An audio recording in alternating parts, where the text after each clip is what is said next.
오늘 본문의 말씀을 통해서 이 요한이라고 하는 것을 통해서 드러나는 하나님의 은혜를 한번 또 구원의 역사를 묵상하면서요.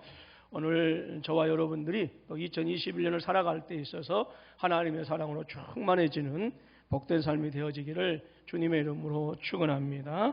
본문의 말씀 우리가 누가복음 1장 57절로 80절을 읽었는데 크게 두 부분으로 나눌 수가 있어요. 57절 말씀에서부터 66절 말씀, 그리고 67절 말씀에서부터 80절 말씀으로 이 두 부분으로 나눌 수 있습니다. 그런데 이 57절에서 66절 말씀은 요한의 탄생에 대해서 말씀을 해주고 있고요. 67절에서부터 80절 말씀은 그 자신의 아들 요한이 탄생한 것에 대해서 아버지 사가랴가 하나님을 찬양하는 그런 내용으로 되어 있습니다. 이 요한의 탄생 이야기는 특별히 요한의 이름을 짓는 것으로 이 초점을 맞추고 있습니다. 그리고 이 아들의 탄생에 대해서 하나님의 구원의 은혜를 찬송하고 있습니다. 다시 이제 67절로부터 80절 말씀은 사가랴의 찬송인데 이 사가랴의 찬송을 두 부분으로 나누고 있어요. 자, 67절로 75절 말씀 보게 되어지면 다윗의 뿔을 통해서 일하신 하나님의 은혜에 대해서, 구원의 역사에서, 그리고 또 68절에서부터 76절에서부터 80절 말씀은 이 태어난 요한을 통해서 일하실 그 하나님의 일에 대해서 노래하고 있습니다. 먼저 이제 57절에서부터 66절 말씀을 살펴봅니다. 57절에서 67절 말씀은 누구에 대해서 얘기하고 있죠? 요한의 탄생에 대해서 말씀하고 있습니다. 자, 57절 말씀 보니까 엘리사벳이 해산할 기한이 차서 아들을 낳으니 라고 말씀했습니다. 이 해산할 기한이 차서 아들을 낳았다라고 하는 이 말씀은 천사 가브리엘이 엘리사벳에게 전해주었던, 그러니까 1년 전이 되겠죠. 1년 전에 전해주었던 장차 이 아이가 너에게서 태어나서 메시아에게를 준비할 것이다 라고 하는 이 아들에 대한 약속이 10달 전에 가브리엘 천사에 대해서 통해서 전달되어지는데 그 하나님의 약속의 말씀이 성취되었다라고 하는 것을 말씀합니다. 요한의 탄생은 그 동네에 있어서는 완전한 경사였습니다. 이 아들이 태어남으로 인해서 사가랴와 엘리사벳의 이웃과 친척들이 그 집으로 몰려들어서 하나님의 긍휼하심이 이 나이 많은 늙은 부모에게 임했다라고 하는 것을 깨닫고 자기들의 일처럼 기뻐합니다. 많은 사람들이 이 요한의 탄생으로 말미암아서 기뻐하는 모습은 14절에서 이 가브리엘 천사가 예고하는 것이 이루어졌음을 말씀하는 거예요. 너도 기뻐하고 즐거워할 것이요 많은 사람도 그의 태어남을 기뻐하리니 그랬습니다. 이 하나님의 약속이 성취되어진 것은 약속을 받는 사람들뿐만 아니라 그것을 지켜보는 사람들에게도 기쁨이 되었던 것입니다. 여러분, 구원받은 하나님의 백성들에게 있어서 복음에 대한 분명한 반응이 있습니다. 그것이 무엇이냐? 기쁨이다라고 하는 반응이에요. 사람들은 이제 유대인들의 규례를 따라서 요한이 태어난 지 8일 만에 이제 아이에게 할례를 행하고 아버지의 이름을 따라서 이 요한의 이름을 사가랴라 이름을 지으려고 합니다. 59절 말씀 보니까 8일이 되매 아이를 할례하러 와서 그 아버지의 이름을 따라 사가랴라 하고자 하더니 그랬어요. 그런데 엘리사벳이 사가랴로 이름 짓는 것을 반대하면서 아니다, 그 아이의 이름을 요한이라 한다라고 그렇게 얘기합니다. 자, 60절 말씀 보니까 그 어머니가 대답하여 이르되 아니라 요한이라 할 것이라 하며 그랬어요. 사람들은 엘리사벳에게 그렇게 물어요. 아니, 엘리사벳과 너의 친척과 사가랴의 친척 가운데서도 요한이라고 하는 이름이 없는데 왜 아버지 사가랴의 이름을 따라서 사가랴로 짓지 않고 요한이라고 고집하고 있느냐. 자, 61절로 62절 말씀 보니까 그들이 이르되 내 친족 중에 이 이름으로 이름한 지가 없다 하고 그의 아버지께 몸짓하여 무엇으로 이름을 지으려 하는가 물으니 그랬습니다. 그때까지 사가랴는 말을 할 수가 없었어요. 그래서 사가랴에게 이제 아니 당신의 의견은 어떻습니까? 라고 이렇게 물으니까 말을 할 수 없었기 때문에 글을 적을 수 있는 서판을 달라라고 해서 서판을 주었더니 이 아버지 사가랴도 요한이다 라고 그렇게 얘기합니다. 그리고 비로소 사가랴 입이 열리게 되어집니다. 64절 말씀 보니까 이에 그 입이 곧 열리고 혀가 풀리며 말을 하여 하나님을 찬송하니. 사가랴 입이 열리니까 가장 먼저 하는 것이 무엇이었어요? 하나님을 찬송하는 거였어요. 그래서 이 현상을 바라보고 사람들이 너무 신비로워하거든요. 한편으로는 이 사실이 너무 두려웠어요. 그래서 이 사실을 보면 확인하면서 두려워하면서 이 사실이 당시에 온 유대 고을에 이제 퍼지게 되어집니다. 사람들은 사가랴의 찬송을 마음에 두고 그리고 이 신비로운 일 때문에 이 아이의 태어남이 범상하지 않다. 분명히 이 아이를 통해서 하나님의 어떤 일이 이루어지겠구나라고 하면서 이 아이를 통해서 일어날 일을 기대하게 되어지지요. 66절 말씀 여러분 성경 한번 보시겠습니까? 시작. 듣는 사람이 이 말을 마음에 두며 이르되 이 아이가 장차 어찌 될까 하니 이는 주의 손이 그와 함께 하심이라라 그랬어요. 이 아이에 대한 기대가 있었다라고 하는 것이죠. 왜 그렇게 생각했을까요? 보니까 주의 손이 누구와 함께 했어요? 요한과 함께 했기 때문이다라고 하는 거예요. 여러분 이 주의 손이라고 하는 이 말씀은요. 어떤 때 주로 사용하는 단어였느냐? 하나님께서 세상을 창조하실 때, 그리고 하나님께서 이스라엘 백성들을 구원하실 때에 표현하는 하나님의 행동에 대한 표현이었어요. 구약에서는 200회 이상이 나옵니다. 그런데 이 주의 손이라고 하는 같은 표현이요, 사도행전 11장 21절에도 등장합니다. 자, 거기에서 보니까 이렇게 말씀하고 있어요. 주의 손이 그들과 함께 하심에 수많은 사람들이 믿고 주께 돌아오더라. 그러니까 하나님께서 하나님의 백성들을 구원하실 때에 관련해서 사용된 단어가 이 주의 손이라 하고는 단어였어요. 이 하나님의 손이 함께 하는 것은요, 하나님이 구원의 역사를 이끌어 가시는 분이시다. 하나님의 택한 백성들을 구원하시는 이 하나님의 은혜는 절대적인 하나님의 영역에 속한 하나님의 주권하에 있는 것이다라고 하는 것을 표현하기 위해서 바로 주의 손이다라고 하는 말씀을 사용하고 있는 것이다 하는 것입니다. 사가랴의 찬송에 있는 내용대로 하나님은 요한을 사용해서 온 인류를 향하신 하나님의 구원의 역사를 이제 진행시켜 가고자 한 것입니다. 본문의 말씀인 이 57절로 80절 말씀은 하나님의 은혜로 태어난 이 아이의 이름을 짓는 내용을 중심으로 해서 말씀이 전개되어지고 있습니다. 그래서 여러분 성경을 읽는 사람이라고 한다면 당연히 이 요한이라고 하는 이름에 주목하게 될 수밖에 없습니다. 요한이라고 하는 이름은 요한은 자비롭다. 또 이 요한이라고 하는 뜻의 이름은 요한은 긍휼을 베푸신다라고 하는 그런 뜻을 가지고 있어요. 즉 요한이라고 하는 이름을 통해서 하나님의 자비로우심과 하나님의 긍휼하심을 드러내고 있다라고 하는 것이지요. 엘리사벳을 불쌍히 여기신 하나님께서는 이스라엘 백성들을 긍휼히 여기실 하나님이시다라고 하는 것을 이 요한이라고 하는 이름을 통해서, 그리고 요한이라고 하는 이 아이의 출생을 통해서 보여주고 있는 것이에요. 요한은 말라기 선지자 이후에 400년이라고 하는 오랜 침묵을 깨고 하나님께서 보내신 선지자입니다. 그렇기 때문에 요한이 공식적으로 하는 이 모든 활동은요, 무엇을 드러내고 있느냐, 무엇을 대변하고 있느냐, 바로 이스라엘 백성들을 향하신 그 하나님의 긍휼과 이스라엘 백성들을 향하신 그 하나님의 자비로와 사랑을 그대로 대변해 주고 있는 것이 요한의 출생을 통해서 드러나는 것이고, 요한의 활동을 통해서 말씀해 주고 있다라고 하는 것입니다.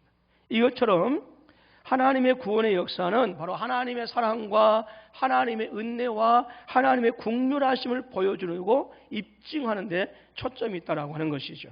그렇기 때문에 저와 여러분들이 성경을 보면서 하나님의 구원의 역사를 우리가 마주대야 할 때 우리 항상 무엇을 생각해야 된다? 우리를 향하신 하나님의 사랑, 저와 여러분을 향하신 하나님의 은혜, 바로 긍휼을 묵상할 수 있어야 된다 하는 거예요. 여러분, 이렇게 사가랴의 아들 요한의 탄생 사건을 통해서 누가가 저와 여러분들에게 보여주시고자 하는 분명한 메시지가 있어요. 그것은 이 요한이라고 하는 인물이 이 사가랴와 엘리사벳만을 위한 아들이 아니라 이 아들은 이스라엘을 비롯해서 더 나아가서는 전 인류를 향하신 하나님의 긍휼과 하나님의 사랑의 표현이다 하는 거예요. 엘리사벳은 아이를 낳을 수 없는 불임의 여인이었습니다.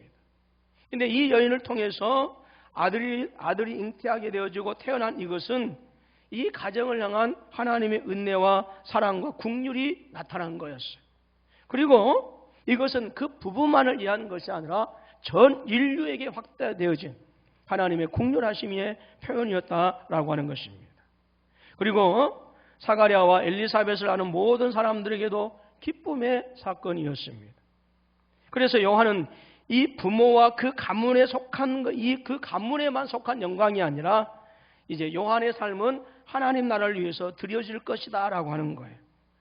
이 예사롭지 않는 요한의 탄생과 이름을 짓는 사건은 사람들로 하여금 당연히 이 요한을 통해서 장차 하나님께서 어떤 일을 행하실 것인가라고 하는 이 하나님의 역사에 대한 기대를 하게 되어진 것입니다. 그리고 사람들이 기대하던 그 하나님의 공렬하심과 그 하나님의 자비로우심의 역사, 바로 하나님의 구원은 하나님의 아들 되신 예수 그리스도를 통해서 성취되어진 줄로 믿습니다. 그리고 저와 여러분들은 예수 그리스도를 통해서 성취되어진 하나님의 공률과 하나님의 자비를 우리가 지금 누리고 사는 거예요.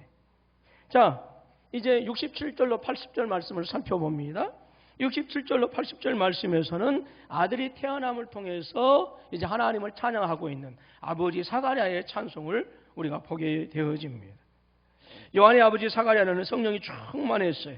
그래서 이스라엘 주 하나님을 찬양합니다. 67절 말씀 보니까 그 붙인 사가랴가 성령의 충만함을 받아 예언하여 이르되라고 했습니다. 자, 사가랴의 찬송은 단순히 아들 요한이 태어남으로 말미암아 감사하는 그러한 내용이 아니라 성령에 의해서 예언을 선포하는데, 이 사가랴의 예언은 이스라엘과 이스라엘 백성을 구원하시는 하나님의 은혜를 선포하고 있다라고 하는 거예요.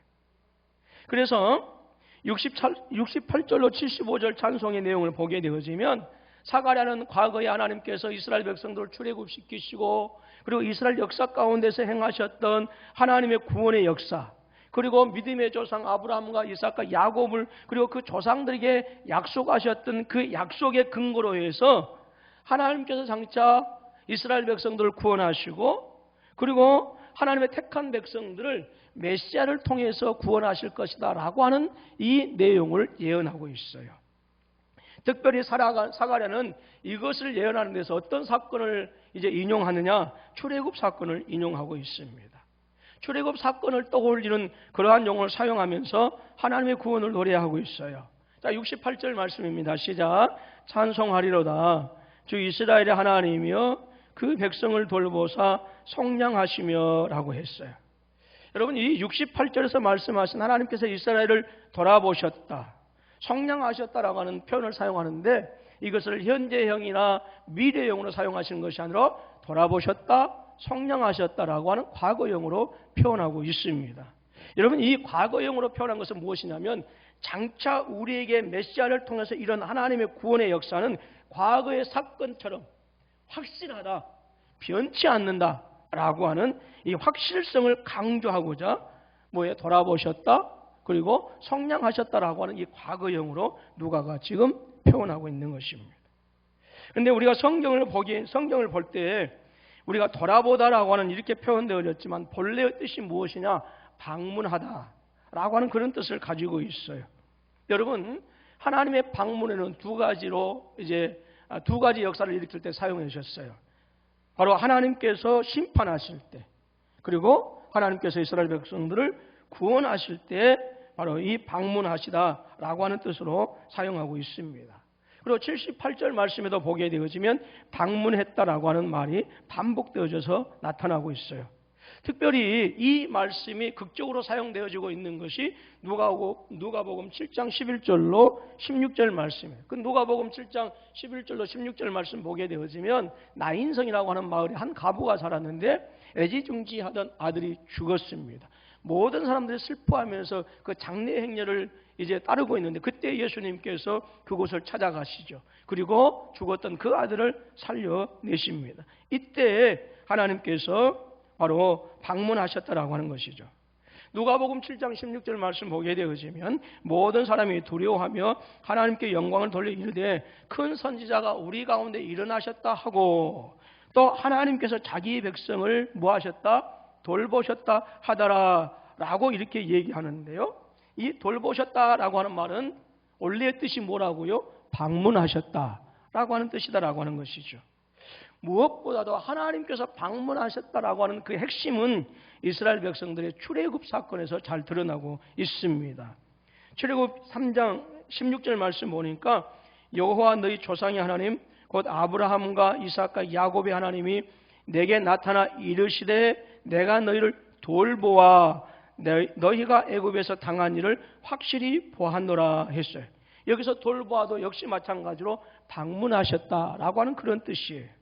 그런데 하나님의 방문하신과 더불어서 또 사용하고 있는 단어가 있지요. 어떤 단어이지요? 속량하셨다라고 하는 거예요.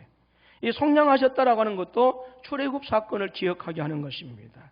신명기 15장 15절 말씀 18절 말씀 보면 너는 애굽 땅에서 종되었던 것과 내 하나님 여호와께서 너를 속량하셨음을 기억하라 말씀하셨어요. 그러니까 하나님께서는 장차 메시아를 통해서 일어난 그 사건을 과거 이스라엘 백성들에게 일어났던 출애굽 사건을 통해서 메시아를 통해서 하나님의 구원하심이 이스라엘에게 일어날 것인데 확실하다라고 하는 것을 강조해 주는 거예요. 왜 아멘이 없어요? 아니 예수 그리스도를 통해서 우리의 구원이 확실한데 왜 아멘이 없으시냐고. 그래도 설교는 계속합니다. 자, 그리고 사가랴는 또 그렇게 또 이제 66절로 75절 말씀까지 통해서 특별히 우리를 위하여 구원의 뿔을 일으키셨다라고 이렇게 말씀하고 있어요. 자, 69절 말씀 보니까 우리를 위하여 구원의 뿔을 그종 다윗의 집에 뭐 하셨으니 일으키셨으니 그랬어요. 여러분, 뿔은 무엇을 상징합니까? 강함을 상징합니다. 이 동물들이 자신을 보호하거나 상대방을 공격할 때 사용하는 것이 바로 무엇이죠? 바로 뿔이에요. 강력한 무기가 되어지는 거예요. 그래서 여러분 들소뿔에 받쳐가지고 맹수의 왕자인 사자도 죽고요. 심지어 기린의 뿔 20cm 정도밖에 안 된다고 하는데 그 기린의 뿔에 받치고도 사자가 죽을 정도로 동물의 뿔은 그만큼 강력한 것, 힘을 상징합니다. 신명기 33장 17절 말씀 보면 그는 첫 수송아지 같이 위엄이 있으니 그 뿔이 들소의 뿔 같도다. 이곳으로 민족들을 받아 땅끝까지 이르리니 곧 에브라임 자손은 만만이요 므낫세 자손은 천천히로다 했어요. 그렇기 때문에 태어날 메시아는 다윗의 아들이고, 그래서 이 태어날 메시아인 다윗의 후손은 그 어느 누구도 감당할 수 없는, 그리고 그 어떤 대적이라 할지라도 능히 물리치고 승리할 수 있는 강력한 구원자이시다 라고 하는 것을 말씀해 주고 있는 거예요. 신명기 132편 17절 말씀 보니까 내가 거기서 다윗에게 뿔이 나게 하실 것이라. 내가 내 기름 부음 받은 자를 위하여 등을 준비하셨도다 했습니다. 그리고 69절 말씀 보면 이 구원의 뿔을 통한 하나님의 구원은 이미 옛 선지자들을 통해서, 역사를 통해서 이미 예언되어지고 증거되어진 것이다 라고 이렇게 말씀해, 즉 약속되었다라고 하는 것이죠.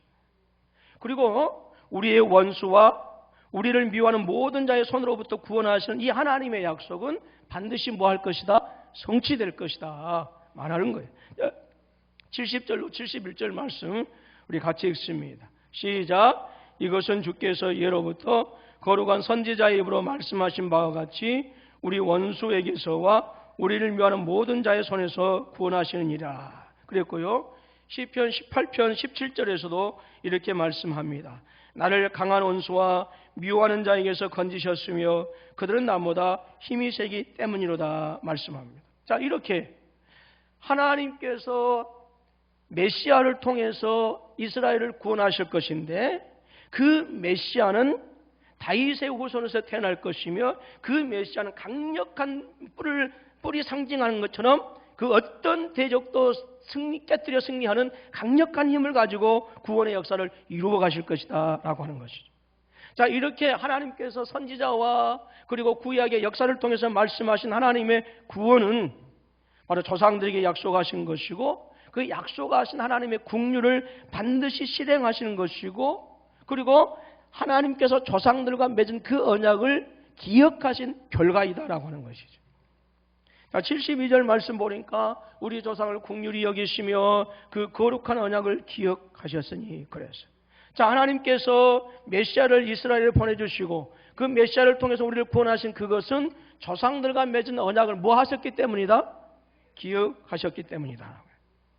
자, 인간이 아니라 하나님이 세우신 이 언약이기 때문에 사관에는 조상들에게 하신 그 언약 약속을 가리켜서 거룩한 언약이다 라고 이렇게 부르고 있는 것입니다.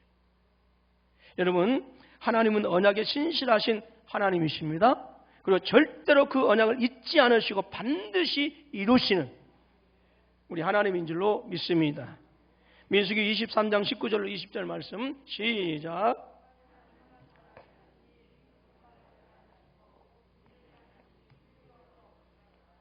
어찌 그 말씀하신 바를 행하지 않으시며 하신 말씀을 실행하지 않으시랴.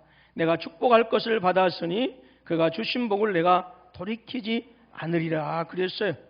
하나님은 사람이 아니시니 거짓말하지 아니하시고 인생이 아니시니 후회가 없으시다. 어찌 그 말씀하신 바를 행하지 않으시며 하신 말씀을 실행하지 않으시랴. 여러분, 하나님의 언약은 세상에 어느 누구도 폐할 수 없고 세상에 어느 누구도 헛되게 할 수 없다라고 하는 거예요. 왜냐? 하나님은 영원하신 하나님, 하나님은 전능하신 하나님이시기 때문이다라고. 또한 여러분, 하나님의 언약이 절대로 실패할 수 없고 그 어느 누구도 폐할 수 없는 것은 저와 여러분들을 향하신 하나님의 사랑이 그만큼 절대적이기 때문에 그래요. 하나님께서 언약을 기억하셨다라고 하는 것과 긍휼을 베푸셨다라고 하는 것은요, 같은 말씀이에요. 신명기 7장 9절 말씀 보니까 그런즉 너는 알라 오직 내 하나님 여호와는 하나님이시오 신실하신 하나님이시라. 그를 사랑하고 그의 계명을 지키는 자에게는 천대까지 그 언약을 이행하시며 인애를 베푸시되라고 말씀합니다. 또 열왕기상 8장 23절 말씀에서 솔로몬이 성전을 봉헌하면서 하나님의 신실하심을 이렇게 노래합니다. 시작. 이르되 이스라엘의 하나님 여호와여 이로 하늘과 아래로 땅에 주와 같은 신이 없나이다.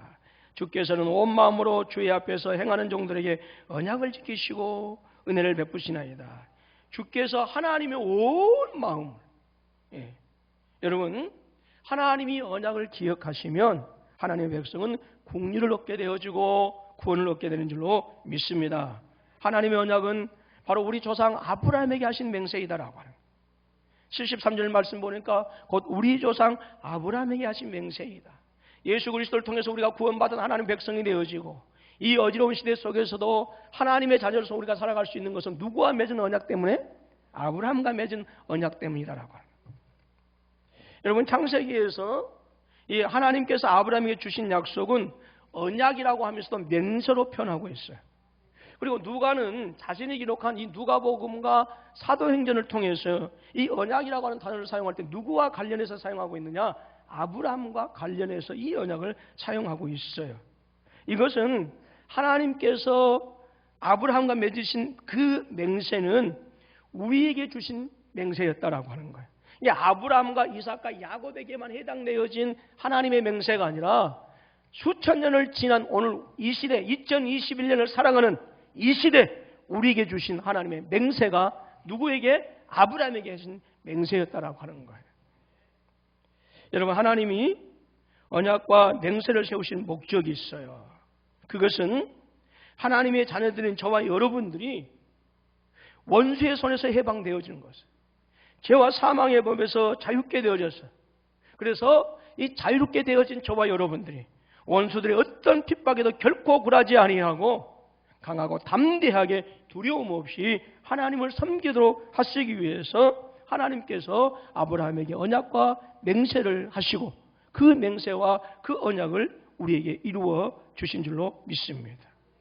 75절 말씀 보니까 우리 같이 읽을까요? 시작. 종신토록 주의 앞에서 성결과의로 두려움 없이 섬기게 하리라 하셨도다. 그래서 종신토록 평생 동안 저와 여러분들이 죽을 때까지 하나님을 찬양하고 하나님 예배할 수 있도록 하시기 위해서 하나님께서 아브라함에게 그 맹세를 이루어 주셨고 수천 년이 지났지만 그 수천 년 역사 가운데서 하나님의 약속은 홀이라도 어그러지거나 흩어지지 않냐고 정확하게 예수 그리스도를 통해서 성취되어지고 예수 그리스도를 통해서 성취되어진 그 아름다운 하나님의 긍휼과 자비하신 구원이 오늘 이 시대에 우리에게 누리게 하신 거예요.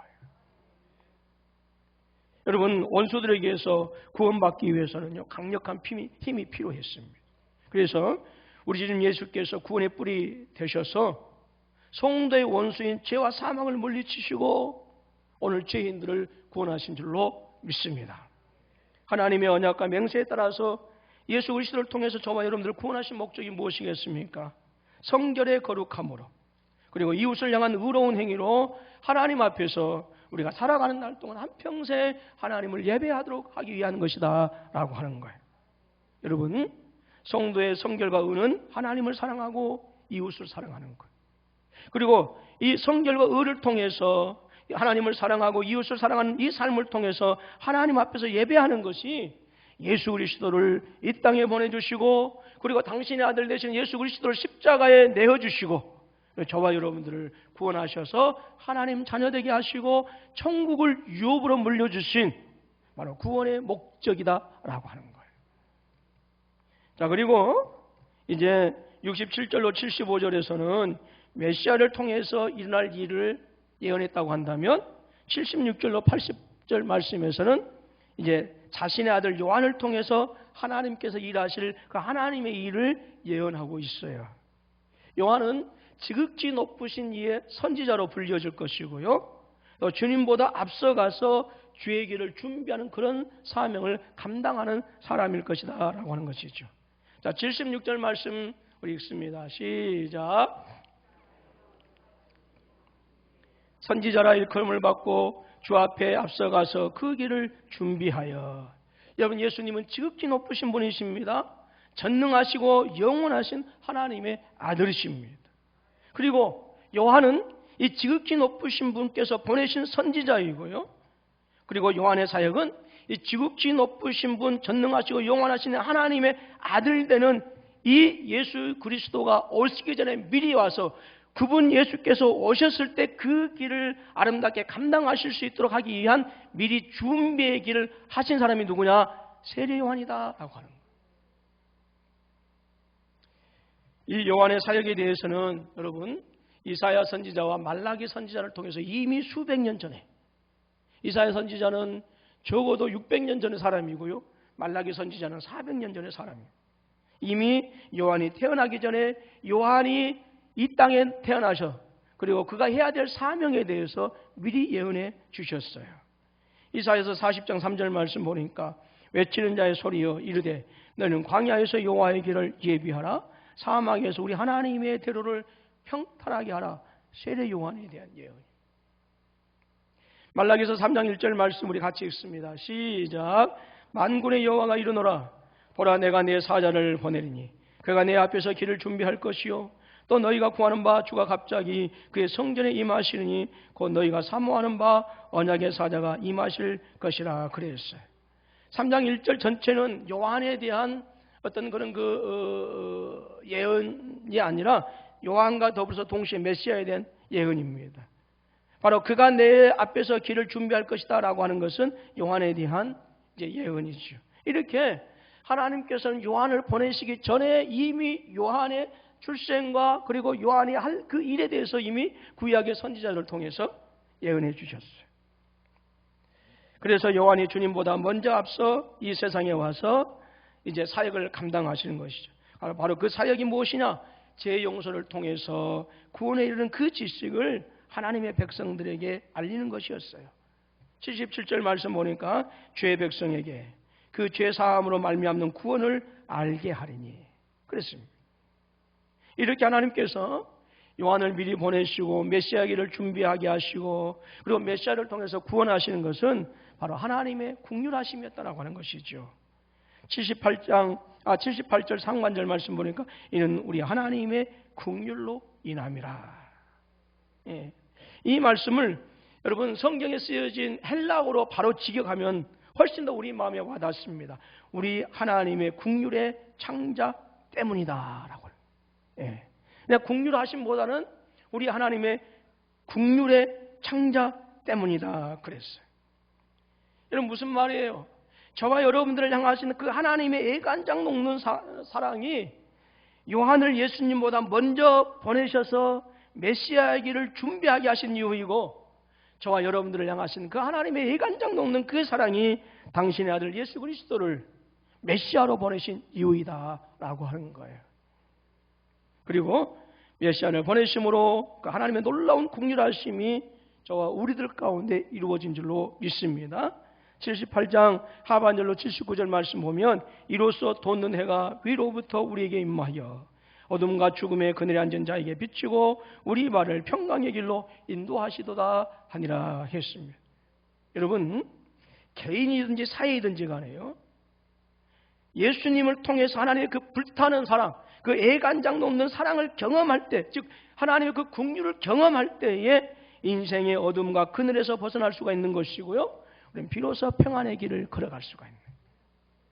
오늘 사랑하는 우리 군포사업교회 모든 성도님들이 2021년에는요 우리를 향하시는 그 하나님의 애간장 녹는 사랑을 조금 경험해 왔으면 좋겠어요. 이 애간장 녹는 사랑에 푹 빠지면요 우리의 삶이 변화되어지고요, 우리의 꼬라지도 변화되어져, 모든 것이 변화돼. 그래서 2021년은 이 하나님의 애간장 녹는 그 사랑에 푹 우리의 삶을 담그실 수 있기를 주님의 이름으로 축원합니다. 사가랴는 하나님을 향한 찬송에서 두 가지를 찬양했다고 했습니다. 이스라엘 역사에 나타난 하나님의 구원과 약속을 통해서 하나님께서 메시아를 통해서 이스라엘 백성들을 구원하시고, 또 이 아들 요한을 통해서 하나님께서 그 길을 준비하실 것이다라고 하는 것을 예언했다고 했어요. 여러분, 우리는 이 사가랴 찬송하는 내용, 즉 자신의 아들인 요한을 통해서 일하실 그 하나님을 찬양하는 이 찬양을 통해서요, 요한을 세상에 보내시는 것은 장차 메시아를 통해서 참 이스라엘 백성들, 즉 하나님의 택한 백성들 반드시 구원하시고야 말겠다라고 하는 이 하나님의 구원에 대한 의지, 그리고 바로 결단을 우리가 알게 되어지는 거예요. 요한의 탄생은 단순히 사가랴 개인의 수치를 면하게 하신 사건이 아니었습니다. 심판 아래에 있는 하나님의 백성을 속량하시고 원수의 손에서 구원하실 뿐만 아니라 성결과 의로 두려움 없이 하나님을 섬기는 자로 새롭게 창조하시는 하나님의 긍휼이고 하나님의 사랑이셨고 하나님의 은혜였다라고 하는 거예요. 요한을 보내신 것은 아브라함과 맺은 거룩한 언약을 기억하시고 자기 백성을 긍휼히 여기시는 하나님의 은총이었습니다. 여러분, 하나님께서 교회를 이 땅에 세우시고 수많은 핍박과 환난 가운데서도 하나님의 교회가 결코 무너지지 않게 하는 이유가 있습니다. 그것은 하나님께서 교회를 통해서 하나님의 백성들 죄와 사망에서 해방시키시고 성도들로 하여금 하나님의 백성다운 모습으로 회복시키도록 하시기 위해서 하나님께서 우리 군포서북교회를 이곳에 세우시고 저와 여러분들을 직분자 주시고 그리고 우리를 성도로 부르신 줄로 믿습니다. 그러므로 성도이며 하나님의 거룩한 백성들인 저와 여러분들이 성결과 의로 두려움 없이 주를 섬길 때에 주님은 저와 여러분들을 통해서 하나님의 거룩한 일들을 이루어 나가실 것이고, 그 일들을 통해서 세상의 누군가, 즉 우리의 부모와 우리의 형제와 우리의 이웃을 하나님께서 살리시고 부르실 줄로 믿습니다. 마지막으로 우리 80절 말씀을 같이 읽습니다. 시작. 아이가 자라며 심령이 강하여지며 이스라엘에게 나타난 날까지 빈들에 있으니라. 여러분, 요한의 아버지 사가랴는 어떤 직분자였지요?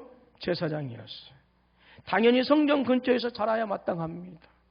예. 그리고 성전에서 나오는 음식을 먹어야 했어요. 예. 이스라엘 백성들이 짐승을 가지고 성전에 와서 제사 드릴 때 일부분은 제사장들에게 주었거든. 예. 그래서 먹고 마시는 것이 근심 걱정이 없이 자랄 수 있는 사람이었어. 적어도 레인들에게 할당된 성읍에서 종교 지도자로 양육받아야 했습니다. 여러분, 그래서 당시의 종교적인 상황을 보게 되어지면 요한은 금수저로 태어난 사람이었어요. 그런데 그 금수저와는 전혀 다른 삶을 살게 되어집니다. 바로 빈들, 광야로 나가서 살아가는 것. 그리고 요한이라고 하는 이름도 가문의 관례를 따라서 짓지 않고 하나님께서 가르쳐주는 대로 사가랴라 짓지 않고 요한이라고 이름을 짓습니다.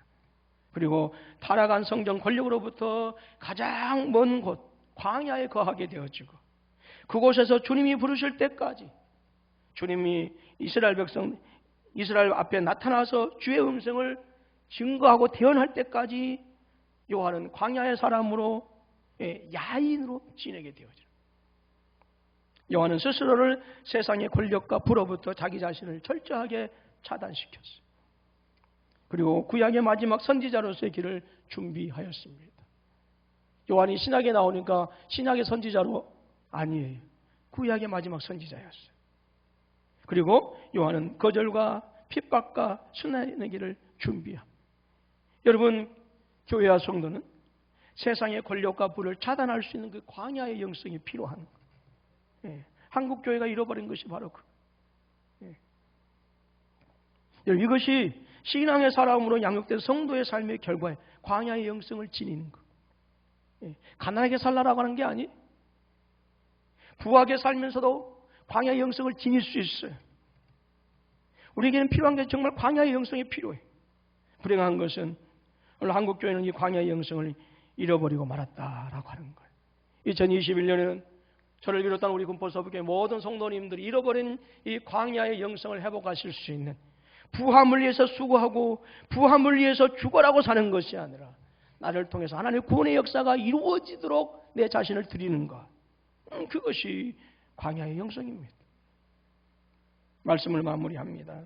우리는 본문의 말씀 57절로 80절 말씀을 통해서 요한의 탄생을 통해서 드러나신 하나님의 긍휼하심과 그 이스라엘 백성들, 하나님의 백성들을 구원하시고자 하시는 그 구원의 의지를 우리가 보았습니다. 여러분, 요한의 출생 과정 자체가 이스라엘 백성들을 구원하신 그 하나님의 구원의 축소판이라 할 수 있고요. 그 구원의 목표를 잘 보여주는 사건이 요한의 출생 사건입니다. 요한의 출생은 수치를 명예와 기쁨으로 바꿔진 그런 출생이었고요. 또 타락한 성전을 떠나서 오직 하나님 앞에서 의와 성결을 지키면서 광야에서 주님의 부르심을 준비하는 그런 시간을 보냈어요. 코로나는 여전히 성도의 삶을 힘겹게 하고 있지요. 그럼에도 불구하고 이 시간 우리 사랑하는 모든 성도님들이 요한을 통해서 보여주신 저와 여러분들을 향하신 그 하나님의 결코 변치 않는 긍휼하심을 우리가 체험할 수 있기를, 깨달아 할 수 있기를 주님의 이름으로 축원합니다. 그리고 요한을 보내시고 예수 그리스도를 통해서 하나님께서 우리를 구원하신 그 구원의 의지는 결코 중단적이 없다. 결코 패해지지 않는다. 그리고 여전히 교회를 통해서 하나님의 거룩한 이 구원의 역사를 이루어 가심을 분명히 믿으시고, 여러분, 2021년은 그리스도 안에서 매인 것에서부터 해방되어진 은혜가, 그리고 하나님의 백성으로의 삶을 회복하는 그런 은혜가 저와 여러분 가운데 있어지기를 주님의 이름으로